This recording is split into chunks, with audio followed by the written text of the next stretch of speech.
सैकड़ों वर्ष प्राचीन हकीक पत्थर से बनी इस हनुमान की प्रतिमा में है एक साथ 5 प्रतिमाओं के दर्शन। शरीर की नसें एवं भारत के चलाए भ्रमवश के घाव के साक्षात दर्शन आज भी हैं मौजूद।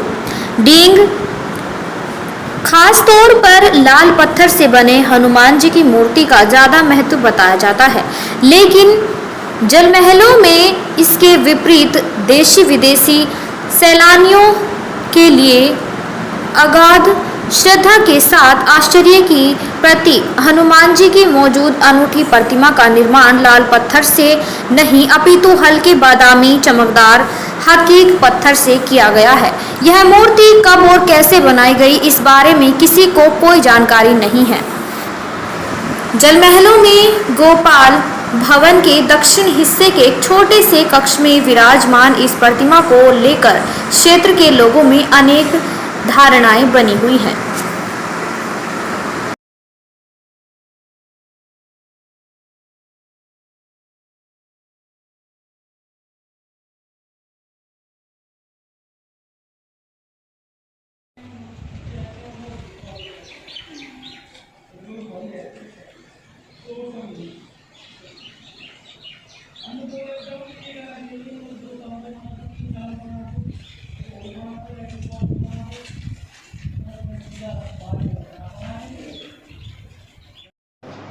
तो बिहारी लेवल पर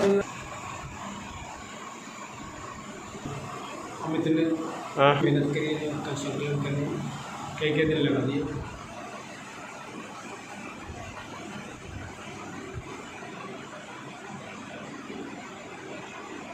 क्या नाम है? मैं ओम प्रकाश शर्मा। हाँ जी।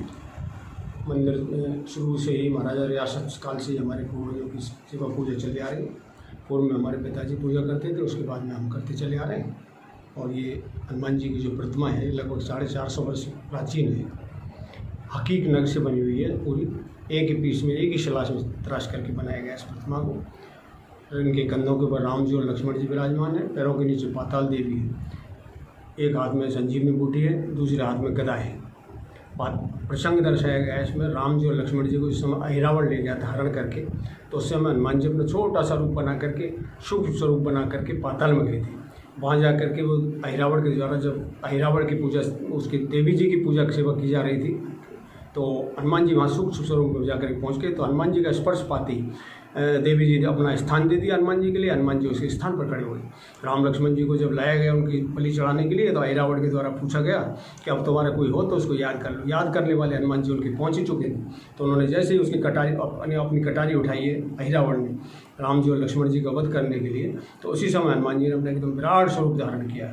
उनके विराट स्वरूप को देखते ही अहिरावण जो है कपकपाने लगा है, उसकी कटारी जो हाथ से गिर गई है। उसी कटारी को उठा करके हनुमान जी ने उसका अहिरावण का वध किया है और वो पाताल लोक से राम जी लक्ष्मण जी को लेकर के आते हुए कंधों पर दोनों विराजमान दिखाई पड़े। दूसरा प्रसंग इसमें है संजीवनी बूटी लाते हुए। जब अयोध्या के ऊपर से संजीवनी बूटी ले जा रहे थे, लक्ष्मण जी अच्छे अवस्था में पड़े हुए थे, राम जी जो है विलाप कर रहे थे, तो हनुमान जी संजीवनी बूटी लेने के लिए गए थे। तो अयोध्या के ऊपर से जब वापस आ रहे थे, तो भरत जी ने सोचा कोई राक्षस जा रहा है, ऐसा नहीं हो, इस संजीवनी बूटी इसको ले जा करके कोई राक्षस और भगवान राम जी के ऊपर डाल दे। उन्होंने एक बिना फड़ का बाण चला करके हनुमान जी को नीचे गिरा लिया और हनुमान जी हा राम हा लक्ष्मण कहते हुए जमीन पर विलाप करते हुए गिरे। तब उन्होंने जब विलाप सुनाया भरत जी ने, तो उन्होंने सोचा कि ये राक्षस नहीं है तो कोई भरत राम जी का भक्त है। तो उन्होंने जो है उनसे कुशल क्षेम पूछी है। कुशल क्षेम पूछने के बाद में हनुमान जी ने सारा वृत्तांत उनके लिए बताया। तो बड़े जो है व्याकुल हुए। व्याकुल होने के बाद में उन्होंने कहा कि आप जो है सूर्य उदय अगर हो गया तो लक्ष्मण जी के प्राण नहीं बच पाएंगे, इसलिए मुझे संजीवनी बूटी को जो है समय पर पहुंचाना जो है बहुत जरूरी, नितांत जरूरी है, तो इसलिए जो मुझे शीघ्र आके दो। तो भरत जी ने कहा कि आप मेरे बाण पर बैठिए, मैं आपको क्षण भर में पहुँचा दूँ, कि आप तो आशीर्वाद दीजिए। उस आशीर्वाद मात्र से ही मैं जो है क्षण भर में लेकर के संजीवनी बूटी को पहुँचाऊँ। दूसरा दर्शन जो है इसमें वो भी इसमें दिखाया हुआ है। वैसे इस हनुमान जी की प्रतिमा के बारे में कुछ कितबंदी इस तरह की भी हैं कि जयपुर महाराजा सवाई मान सिंह जो हुए हैं, उनके यहाँ पर कुछ साधु लोग जो है अनुष्ठान करने के लिए जैसे वहाँ गए हुए थे तो उन्होंने जो है देखा कि भाई अब भेंट दक्षिणा स्वरूप क्या लिया जाए, तो वहाँ इस प्रतिमा को देख करके, इस मूर्ति को देख करके उन्होंने इनको लेने की इच्छा जाहिर कर दी। तो महाराजा ने इनको इच्छा पूछते हुए और उसको जो है इनके लिए दे दिए। देने के बाद में हाथियों की बग्गियों से उनसे जिस समय से लेकर के वो आ रहे थे, तो रास्ते में कुमेर पड़ता है भरतपुर से डीग के बीच में 17 किलोमीटर डीग से, तो वहाँ कुमेर रास्ते में पड़ता है। तो वहाँ आकर के बग्गियों के पहिए जो है टूट गए।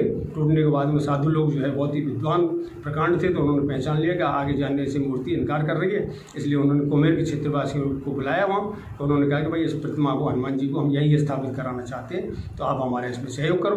तो उन्होंने सहयोग राशि को इकट्ठी करके और तुरंत में जो है वो कमरा बनवाया छोटा सा, उसमें हनुमान जी को विराजमान करा दिया। उसके बाद में भरतपुर महाराजा जो है ब्रजेंद्र सिंह जी जब भरतपुर जाते थे तो रास्ते में उनके दर्शन किए। दर्शन करके उनको दर्शन करके बड़ी प्रसन्नता हुई। प्रसन्नता होकर के उनको जो है डीग लाने की इच्छा उनकी जागृत हुई। तो तब उन्होंने 1942 में यहाँ लेकर के डीग में स्थापना कराई है और तभी से जो है स्थापना के बाद से ही पूजा अर्चना निरंतर जारी है। धन्यवाद।